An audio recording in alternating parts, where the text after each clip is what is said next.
The headlights blurred into smeared halos in the snow, and for a second, Lila honestly couldn't tell if the oncoming car was in her lane or not. The wind knifed across the overpass, yanking at her coat, blowing frozen grit into eyes that already fought every shape, every shadow.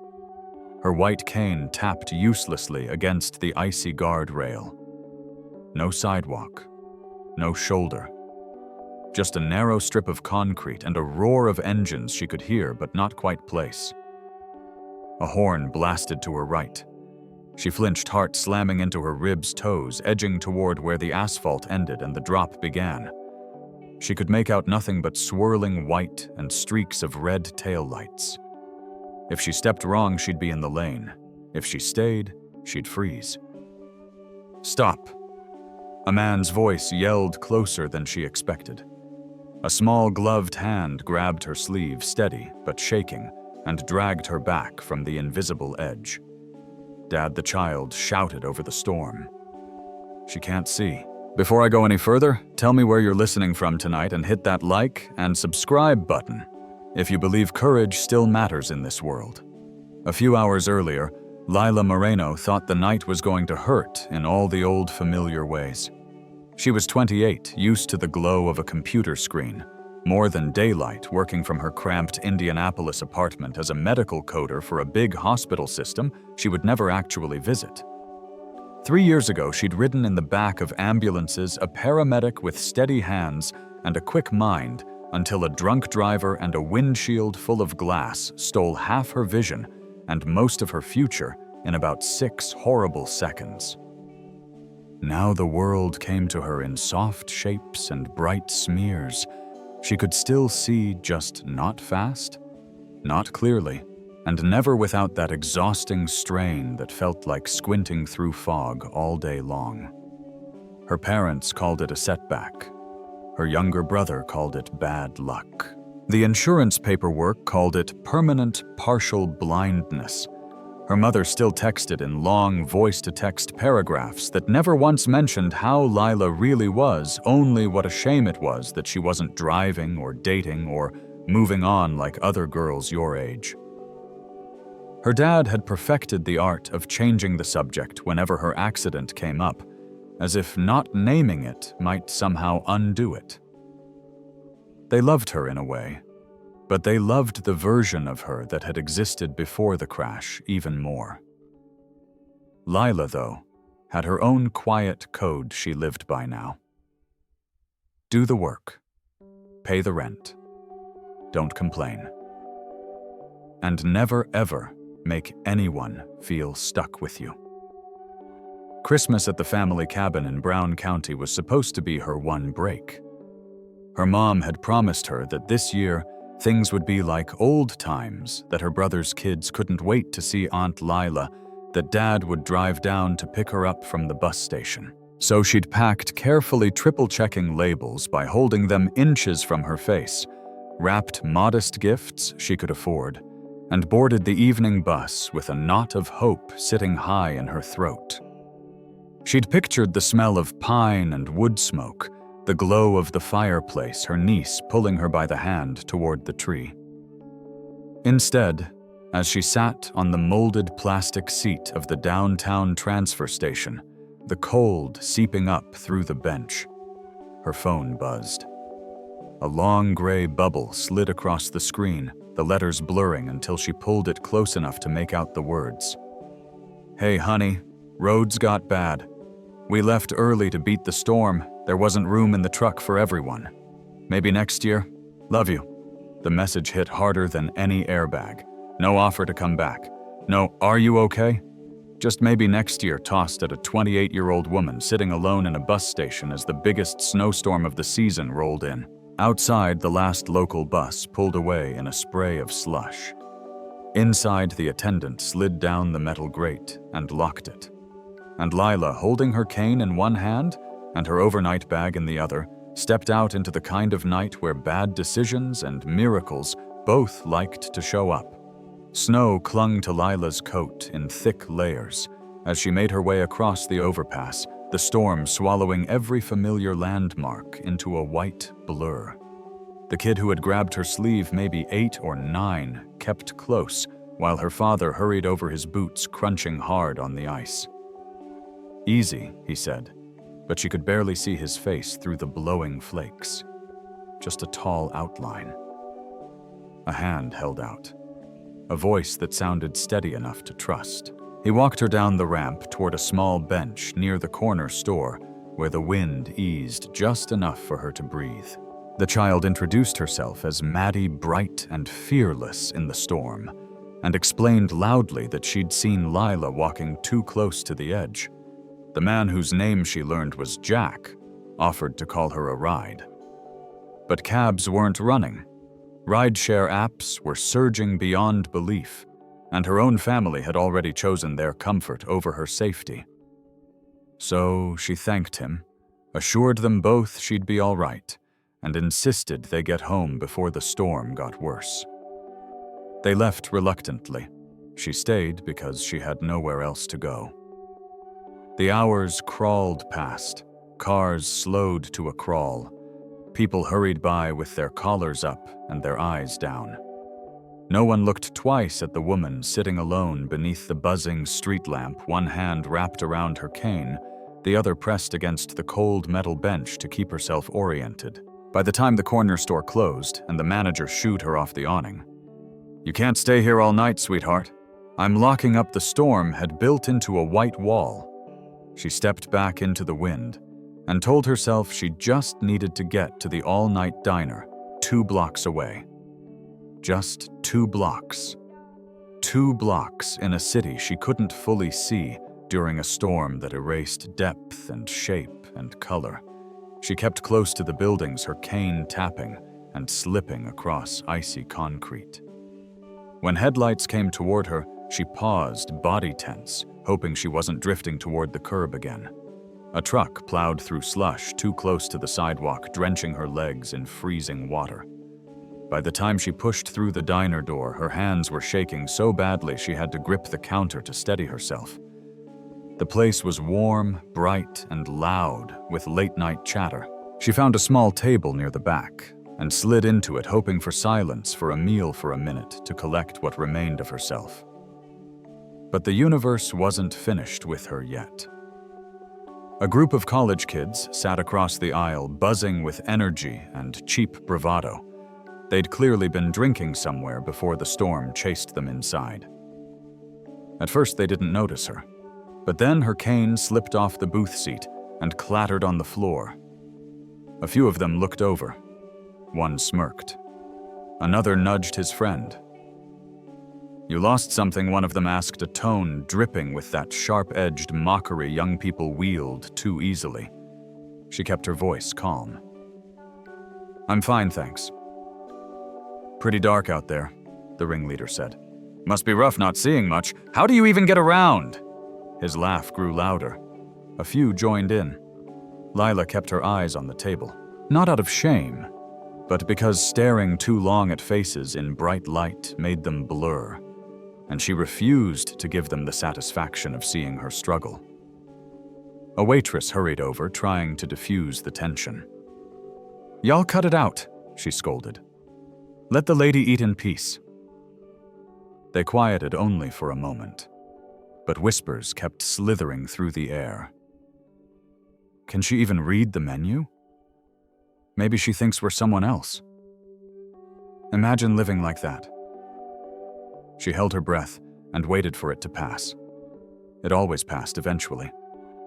Her phone buzzed in her pocket. She fished it out, held it inches from her face. Squinted until the text sharpened into words. A message from her mother. Just 6 words. "All blade, no bandage. Hope you're not doing anything stupid. No apology." "No. How are you?" Just another reminder that in her family's eyes, she was always on the verge of failing them. Her stomach twisted, and she locked the screen. The warmth of the diner didn't reach her hands. When her food came, the plate was a blur of vague colors and shapes. She leaned in too close, trying to distinguish the eggs from the grits. A soft voice startled her. "Here, Let me switch on the little lamp for you." The waitress, an older woman with a lined face and tired smile, turned on the table lamp above her booth. A halo of soft light spilled across Lila's plate. The embarrassment that had been simmering in her chest eased just a little, but the group of students noticed. "Oh," mood lighting one shouted. "Careful, guys, she might not see us coming." Another joked. Their laughter stabbed the warm air. A man at the counter finally turned and snapped, "Knock it off." A moment of silence fell, but the damage had already embedded itself deep in Lila's ribs, tightening every breath. She finished as much of her meal as she could stomach paid and stepped back out into the storm. The wind tore at her coat instantly. Snow stung against her face like tiny shards. She made her way toward the bus stop, hoping, just hoping, the night line might still be running, despite the whiteout conditions. As she neared the corner, she heard yelling from somewhere to her right. At first, she ignored it. Voices get distorted in heavy snow. Distances lie. Everything sounds too close or too far. But then a set of footsteps pounded toward her. Fast. Too fast. Her chest seized. She tightened her grip on the cane and stepped back, trying to keep her balance. A man's hand grabbed her elbow hard. She cried out instinctively, pulling away, but his fingers only dug deeper. "Hey, hey, hold still," he shouted. Another voice called behind him. "Dude, let go of her." The grip didn't loosen. He was yelling something about the bus coming, about her standing too close to the curb, about trying to help. But in the swirl of panic and white noise, all she felt was that crushing sense from the overpass again. No depth, no escape. No way to tell what was threat and what wasn't. A horn blared somewhere. Tires hissed through slush. Her pulse hammered so loud it drowned everything else. "Let go! Please let go!" And through the blur, a shape burst out from a doorway. A familiar voice rose above the storm. "Sir, stop," she said. "Let go, Maddie." Her small boots skidded on the sidewalk as she ran toward them, arms flailing to get the man's attention. Jack appeared seconds later, grabbing the stranger's wrist and pulling it off Lila's arm with a controlled force that left no room for argument. "What the hell are you doing?" Jack barked. The stranger backed off, hands up defensively. I was trying to keep her from stepping into the street. I thought she didn't see." "You scared her half to death," Jack snapped, stepping between them. Maddie pressed herself against Lila's side, wrapping both arms around her waist like a tiny shivering shield. "You okay?" the girl whispered. Lila nodded, though her breath still came too fast, and her heartbeat thrummed like a struck bell. The stranger muttered one more apology and hurried away, swallowed by the storm. Jack turned to Lila. "We're getting you out of this weather," he said firmly. "You shouldn't be out here alone. Not tonight." His voice held no pity, just unyielding concern. And that was somehow harder to take. She wanted to say she could manage, that she didn't need saving, that she'd been taking care of herself just fine.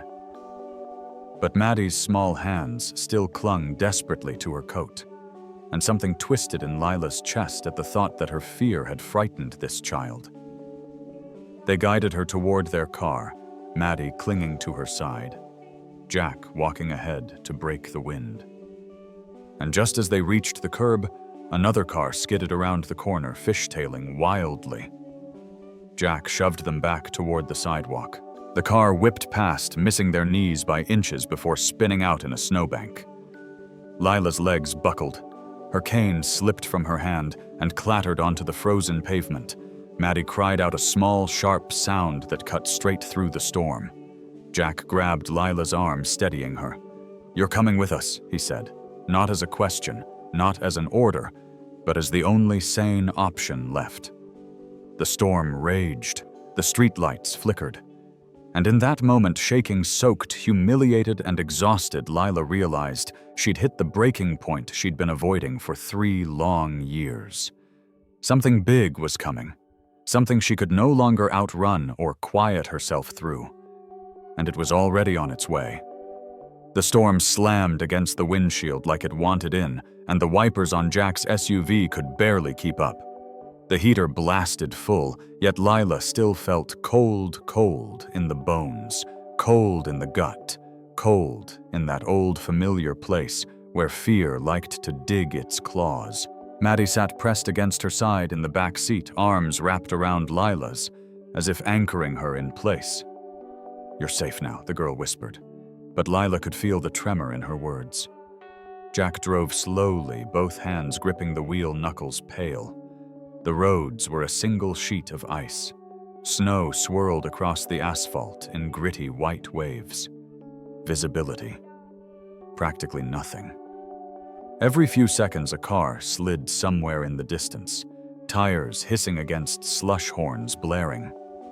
Lila couldn't make out much through the blur, but she could sense danger in the jittering shadows, and the way Jack kept leaning forward as if willing the headlights to cut farther through the storm. Her shoulder still throbbed from where that man had grabbed her earlier. Not maliciously, she knew that now, but forceful enough to send her right back into that darkness she'd lived in after the accident. That helpless, suffocating dark. But here in the back seat with Maddie clinging to her like a tiny guardian angel, Lila felt another emotion working its way up through the cold. Something like resolve. The moment it appeared, the SUV's back end fishtailed violently. Jack cursed. Maddie shrieked. Lila instinctively reached for the back of the driver's seat, even though grabbing something she couldn't see wasn't going to fix anything. "Hold on," Jack yelled. The road veered right. The SUV drifted left. Jack countersteered, but ice doesn't negotiate, it claims what it wants. The vehicle slid sideways toward the guardrail. Beyond the guardrail was a steep ditch that ran parallel to the highway. A car that went down there wouldn't stop until it hit the frozen creek below. Lila felt everything inside her go weightless. Jack managed to pull the SUV back into the lane just as a delivery van barreled toward them from the opposite direction, wobbling dangerously on the slick road. Too fast. Too close. Too out of control. There was no time. No room. Nowhere to go. The van slipped. Correcting, slipped again, then spun sideways, blocking both lanes. Jack slammed the brakes. The SUV skidded. Maddie screamed. Lila grabbed for her without thinking, pulling the child against her. The crash didn't come. The SUV stopped barely just inches from the van's rear bumper. But it wasn't over. Through the swirling whiteout, Lila saw a pair of headlights behind them. Close. Too close. Moving too fast on the ice. Jack saw them in the rear view and shouted, "Get down!" But the headlights didn't slow. Didn't even swerve. The oncoming car had lost control. They were about to be rear-ended hard enough to crush the back of the SUV where she and Maddie sat. Lila's breath vanished. Something primal surged up inside her. Not fear, not panic. Something deeper. Something that came from memory from a siren-stained night 3 years ago when she'd been the one kneeling on cold asphalt, barking orders, calming victims, controlling chaos, like she was born for it. She hadn't saved everyone that night, but she had saved someone, a young mother with a shattered femur, bleeding fast, fading faster. And Lila had held her hand steady and sure, whispering, "Don't quit, don't quit, stay with me." She had refused to let fear win. And now, tonight, staring at the headlights bearing down like a silent avalanche, Lila felt that old part of her snap awake again. The part she thought she'd lost. The paramedic, the fighter, the woman who used to run into chaos instead of shrinking from it. That part roared up fierce and clear. "Maddie, under me now," she shouted. She shoved the girl down toward the floorboard, covering her body with her own, bracing her arms against the seats. The cane fell from her lap and clattered somewhere, but she didn't look for it. Didn't need it. She could feel the danger now, not see it. Feel the vibration of the oncoming vehicle through the frozen ground. Feel the dread soaking the air like static. Feel Maddie shaking beneath her, trusting her completely. Jack twisted in his seat, eyes wide, as he realized what she was doing. "Lila, brace." "Jack!" she yelled. The headlights behind them grew brighter, closer, faster. Then, at the last possible second, Lila heard it, the high-pitched whine of anti-lock brakes and the desperate scrape of rubber losing its battle against ice. The car behind them spun sideways, clipping the rear of the SUV, not with the full force of a straight-on hit, but with a glancing blow that still slammed them violently forward. Metal cracked. Glass rattled. The SUV lurched. Lila kept her body over Maddie muscles burning with the effort absorbing the shock, so the girl didn't have to. The seatbelt sliced across her ribs. Her shoulder reopened its old ache. Her face hit the back of the driver's seat. But Maddie was safe beneath her. Safe and unhurt. The SUV finally came to a grinding stop against a snowbank. Silence followed, heavy, stunned, fragile silence, broken only by the sound of the storm whipping around them. Jack's voice came next, shaken, breathless. "Is everyone okay?" "Maddie." "Lila, talk to me." Lila didn't move yet, didn't trust her voice, just lifted herself off the child, slowly checking her limbs, her breathing, her expression. Maddie blinked up at her with wide, terrified eyes, but she was unharmed. Safe, because Lila had moved without needing to think, without needing to see everything clearly. She'd just known what to do, known how to protect. "Are you hurt?" Lila asked, voice shaking. Maddie shook her head and suddenly burst into tears, wrapping her arms around Lila's neck. "You saved me!" she cried into her shoulder. "You kept me safe." Lila held her tightly, swallowing back her own tears. Relief washed through her so hard she almost collapsed. Jack pushed open his door and stumbled out into the snow. He hurried to the back door, yanked it open, and stared at them both. His face went pale as the truth hit him. Lila had shielded his daughter with her own body. She had taken the hit so Maddie wouldn't. He tried to speak, but emotion broke his voice. "You protected her. You saved her."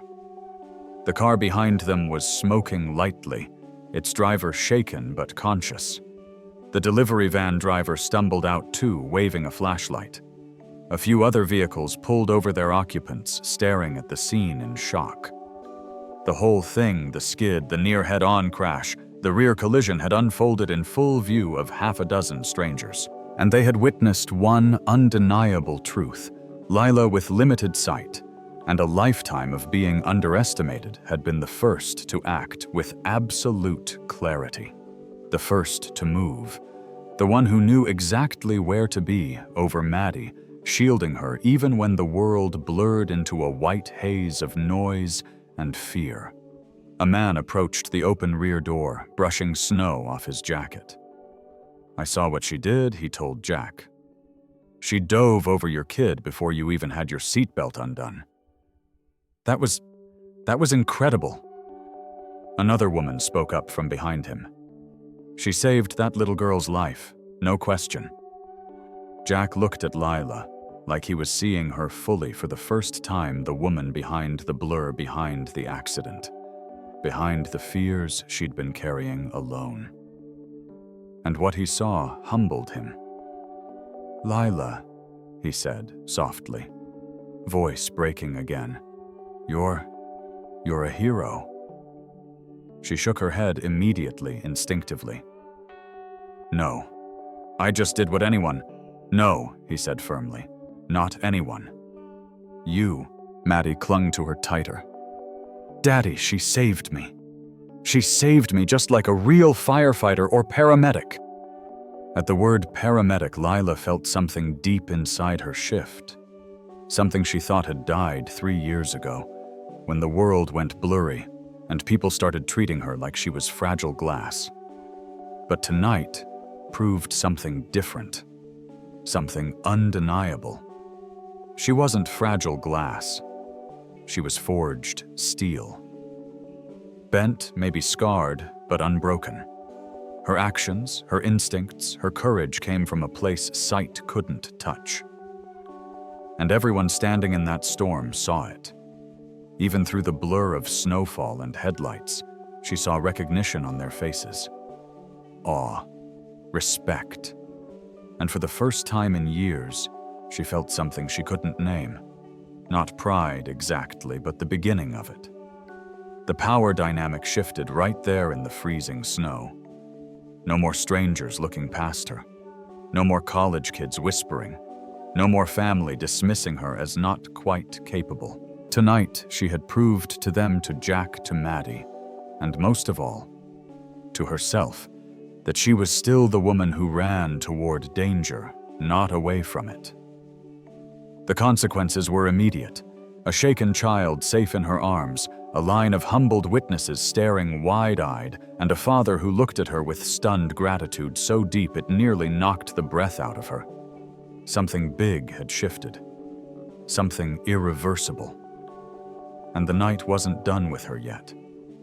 Snow spiraled in tight circles across the highway, wind curling around the wrecked cars like it wanted to claim them all. Emergency sirens screamed faintly in the distance, still too far away to matter. The cold bit hard, but no one seemed to notice. Every set of eyes had turned toward the woman crouched beside the little girl she'd just shielded from a crash that should have taken them both out. Lila eased Maddie onto the edge of the SUV's back seat, checking her limbs the way she'd done 1,000 times in another life. She didn't even realize she was doing it, not consciously anyway. Her hand simply moved with instinct, following memory grooves worn deep before the accident changed everything. "You're okay," she murmured, running her fingers lightly along the girl's arms, shoulders, jaw. No cuts. No swelling. "You're okay." Maddie hiccuped through her tears, but nodded. Jack hovered inches away, his breath a cloud of panic in the frozen air. He kept running his hands through his hair like he didn't know where to put his fear. "You sure she's all right?" he asked, voice cracking. Lila nodded. "She's scared, but she's not hurt." A moment of relief washed over him so strong he staggered back a step. "Thank God," he whispered. Then quieter, "Thank you, Lila. Thank you." A few bystanders approached, cautiously keeping distance, as if they weren't sure whether they were interrupting something sacred. One man still held the flashlight from earlier, and its shaky beam cut across Lila's face. "That was incredible," he said. "You moved before the rest of us even understood what was happening." A woman beside him nodded, her voice trembling. "You knew exactly how to protect her. That wasn't luck." Lila's breath hitched. People rarely said words like those to her anymore, not with that tone. Not with awe, instead of pity. Jack heard it too. He looked at Lila differently now, like he was trying to make sense of something he'd missed before tonight. She saw questions flickering in his eyes, half-formed, unspoken. Maddie tugged at Lila's sleeve. "You pushed me down so fast," she whispered. "How did you know the car was coming? You didn't even see it." Lila opened her mouth, closed it again. The truth pressed against her chest. The truth she'd kept quiet, buried under layers of shame and resignation, ever since the night everything went dark. Another car pulled over, its hazard lights flashing orange across the snow. A couple rushed out, offering blankets, checking if anyone was injured. When they reached Lila, the woman stared at her in open amazement. "You shielded her," she said. Most adults would have frozen. Lila swallowed hard. She'd frozen once, years ago, and a family had paid the price. Jack touched her shoulder gently. Lila, he said there's something you're not telling us. She stiffened, not because she didn't want to answer, but because part of her had waited 3 years for someone to finally ask. A gust of wind blasted through, rattling the crumpled van behind them. Snow coated her eyelashes, making her vision blur even worse. But she could still make out the concerned faces turned her way, the circle forming around her, almost without intention. Maddie slipped her hand into Lila's. "It's okay," the girl whispered. "You can tell us." Lila inhaled slowly, letting the cold burn down her throat. Then she stood. Not tall, her posture still carried the habit of someone trying not to draw attention, but steady.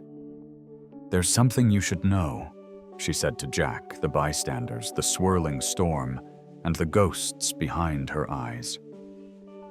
"Before the accident, before all of this, I wasn't just someone who got by. I had a job, a purpose."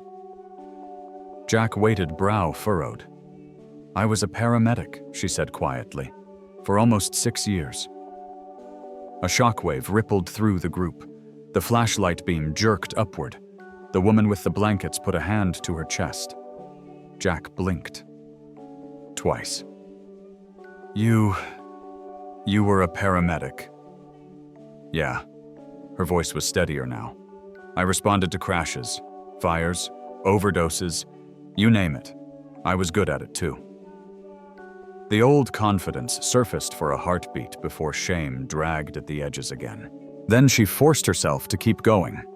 "The night I lost most of my vision, I was responding to a multi-car pileup. A drunk driver jumped the median and hit us head-on." She gestured vaguely toward her eyes. Glass did the rest. Jack's face fell. Maddie gripped her coat tighter. But even when everything went blurry, Lila continued, "Certain things didn't leave me. The instincts, the training, the ability to stay calm when everyone else panics." She pointed back toward the skid marks still visible in the snow. "I didn't see that car coming, not clearly, but I felt it. You learn to listen with more than your eyes in my line of work." The man with the flashlight let out a low whistle. "You saved that kid like it was muscle memory." It was, Lila admitted. And it felt good. Like something I thought I'd lost came back for a moment. Jack exhaled a shaky breath, running a hand across his jaw. "Why didn't you tell anyone?" Her throat tightened. She almost lied, almost shrugged. But Maddie was watching her with wide, trusting eyes, and Lila couldn't shrink back into silence again. "My family doesn't talk about it," she said. "They think I should move on. They think focusing on what I can't do anymore will just make things harder." A bitter smile flickered across her face. Sometimes it felt like they preferred pretending the old me never existed. The woman with the blankets stepped closer. "Honey, that must have been awful." "I survived," Lila said simply. Jack looked devastated, as if he'd just realized he'd been treating her like someone fragile, when in truth she'd been carrying more strength than he could imagine. Maddie looked proud, and the bystanders looked like they'd witnessed a legend instead of a stranger. The storm howled again, forcing everyone to huddle tighter. A police cruiser finally approached through the snow lights flickering. But the shift had already happened. People weren't looking at Lila like the almost blind woman from the diner. Not anymore. They were looking at her like someone who knew how to command chaos. Like someone who stepped into danger instead of shrinking from it. Like someone who saved a child with the same instinct she once used to save strangers on interstate highways at 3 a.m. Jack touched her elbow lightly. "Lila, listen. I don't know what your family told you, but you're not broken. You're not limited, you're—" She stopped him gently. "I'm trying to believe that again." He nodded, eyes warm with something she didn't dare name yet. "Well, I believe it," he said. "And after tonight, I don't think anyone here doubts it." The officer approached, asking questions, taking statements. The van driver praised her. The man who'd nearly hit them apologized twice, then thanked her for reacting quicker than he had. And through it all, Maddie stuck close occasionally, whispering, "You saved me," like she needed to remind the universe. When the officer finished his report, he turned to Lila with a thoughtful look. "You sure you left the field completely?" he asked. "The county's hiring community responders again. They're big on adaptive roles now, non-driving positions dispatch linked. People with experience, especially." The words hit her straight in the center of the chest. A job. A real one. Doing what she used to love, not answering phones for a hospital database, not sinking into the quiet of an apartment too small for her dreams. Jack watched her carefully, his expression somewhere between hope and encouragement. "You don't have to answer now," the officer added. "But someone with your instincts, we could use you." The offer hung in the frozen air, glowing like a spark that refused to die in the wind. Lila didn't respond right away, not because she didn't know what she wanted, but because the enormity of wanting it terrified her. The storm had ripped open something inside her, her past, her courage, her purpose. And now the night offered her a choice she never expected to face again. Behind her, the SUV sat dented and battered. Ahead of her, possibilities she'd long buried. She closed her eyes for a moment, feeling the snow land softly on her face, and for the first time in years, instead of darkness, she felt the edges of a new beginning taking shape. Whatever came next, it wouldn't look like the life she'd been surviving. It would look like the one she'd thought she'd lost forever. The tow trucks arrived first, then the last of the patrol cars. The storm still howled, but the chaos had settled into something gentler, something almost reverent. A few of the bystanders drifted over to Lila, before leaving offering handshakes or quiet words of gratitude. Not pity, not that soft, uncomfortable sympathy she'd grown used to. Real gratitude, respect, in its simplest, purest form. Jack stood nearby with his arm around Maddie, watching the scene unfold like he couldn't quite believe it. Every now and then, he'd look at Lila and shake his head softly, the way people do when something unexpectedly good rises out of something terrifying. Maddie kept close to her side like she'd decided this woman was part of her world now, and that wasn't up for debate. They rode back in a police cruiser, slow, steady, warm. And though Lila's hands trembled from adrenaline, she felt a strange calm setting in. The kind of calm that comes when a storm takes everything you thought you were clinging to and hands you back something better. The officer dropped them at Jack's apartment building. Maddie refused to let go of Lila's coat until they were inside. The little girl hugged her fiercely, whispering, "You saved me twice tonight," before slipping off to her room in oversized pajamas.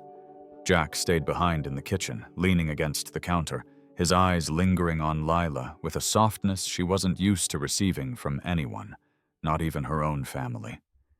"You changed everything tonight," he said. "For me, for Maddie, and maybe for you too." Lila didn't try to brush it off. Not this time. "I think I realized I'm not done," she said quietly. "Not with who I used to be. Not with helping people." He nodded as though he'd expected her to say exactly that. "Then maybe it's time the world sees what you can still do." It was the first time in years someone spoke to her like her life hadn't shrunk down to whatever fit inside a one-bedroom apartment.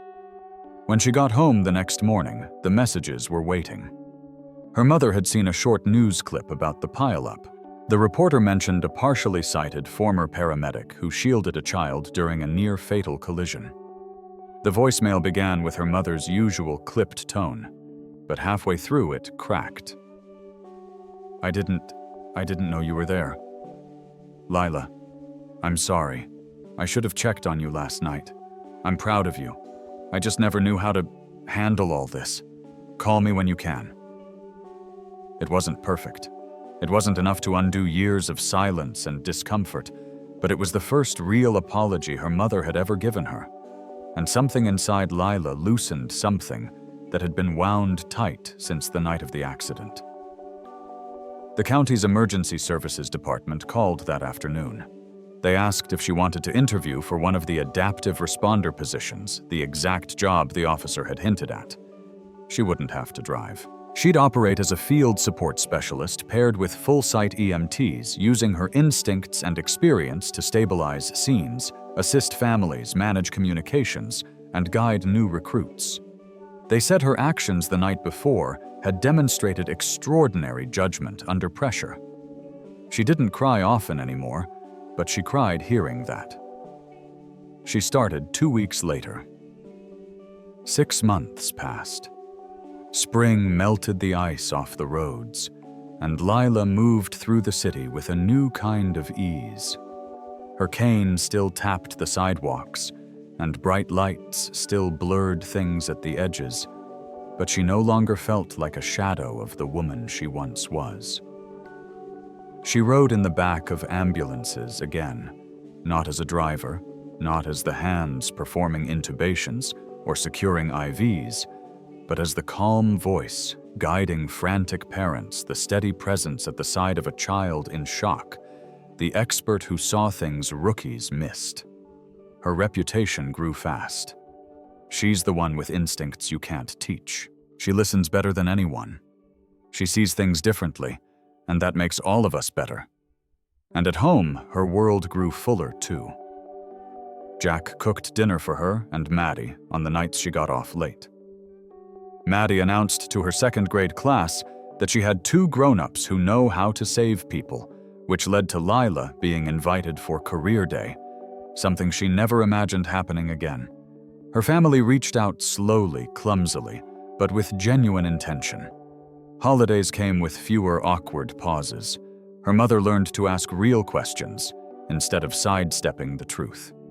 Her father started listening more, and though they would never be the heart of her life, they no longer felt like a wound she had to hide. One warm evening, after a long shift helping a teenage boy through a panic attack, she stood on Jack's balcony with a glass of iced tea, watching the sun smear gold across the rooftops. Maddie was inside building towers with toy ambulances she'd proudly collected because Lila uses them. Jack stepped beside her, resting his arms on the railing. "You look peaceful," he said. "I feel peaceful," she replied, "for the first time in a long while." He smiled softly. "You earned that." She didn't know what the future held between them, not yet. But standing there in the evening light, the warmth brushing her skin, she felt no fear of what would come next. She felt capable. She felt present. She felt whole. And as the wind rolled through the city like a soft promise, she realized the truth she'd been walking toward since that night on the overpass. Loss had changed her, but it hadn't taken her. Her worth never depended on perfect vision, a flawless past, or other people's acceptance. It lived in her courage, her instincts, her quiet strength, the parts of her that refused to die. Some storms don't show up to break you. Some show up to reveal exactly what you're still made of.